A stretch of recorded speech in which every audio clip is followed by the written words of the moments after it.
தமிழக வெற்றிக் கழகத்தில் உருவாக்கப்பட்டுள்ள 28 அணிகள் குறித்த விவரப்பட்டியல் வெளியிடப்பட்டுள்ள நிலையில் பெரும் சர்ச்சையை ஏற்படுத்தியுள்ளது.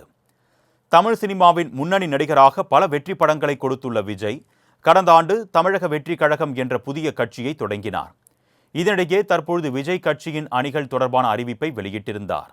ஏற்கனவே 19 அணிகள் அறிவிக்கப்பட்டிருந்த நிலையில் புதிதாக குழந்தைகள் அணி, 3ஆம் பாலினத்தவர் அணி உள்ளிட்ட 9 அணிகள் அறிவிக்கப்பட்டன. விஜய் கையெழுத்துடன் வெளியான இந்த 28 அணிகளின் பட்டியல் கொண்ட அறிவிப்பில் குழந்தைகள் அணி என்று இருந்தது இணையத்தில் பேசு பொருளாக மாறியது. மேலும் சிறுபான்மையினருக்கு என்று அணி உருவாக்கப்படாததும் விமர்சனத்திற்கு உள்ளாகியுள்ளது. அதேபோல் 3ஆம் பாலினத்தவர் அணி என்று தனியாக அணி உருவாக்கப்பட்டுள்ளது. அணிகளின் பட்டியலில் 3ஆம் பாலினத்தவர் அணி என்ற பெயர் வரிசை எண் 9இல் இடம்பெற்றுள்ளது. இது தற்பொழுது சர்ச்சையாக வெடித்துள்ளது.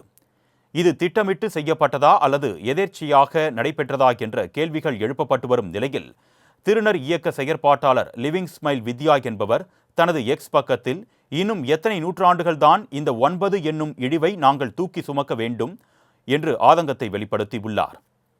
மேலும் நடிகர் விஜய் திருநர் விங் என்று துவங்கியிருப்பது நல்ல விஷயம் என்று குறிப்பிட்டுள்ள அவர் அதை 9வது இடத்தில் இடம்பெற செய்ய வேண்டிய தேவை என்ன என்றும் கேள்வி எழுப்பியுள்ளார். இந்த பாடாவதி டார்க் ஜோக்கை உங்களின் படங்களோடு நிறுத்திக் கொள்ளுங்கள் என்றும் விஜய்க்கு கண்டனம் தெரிவித்துள்ளார்.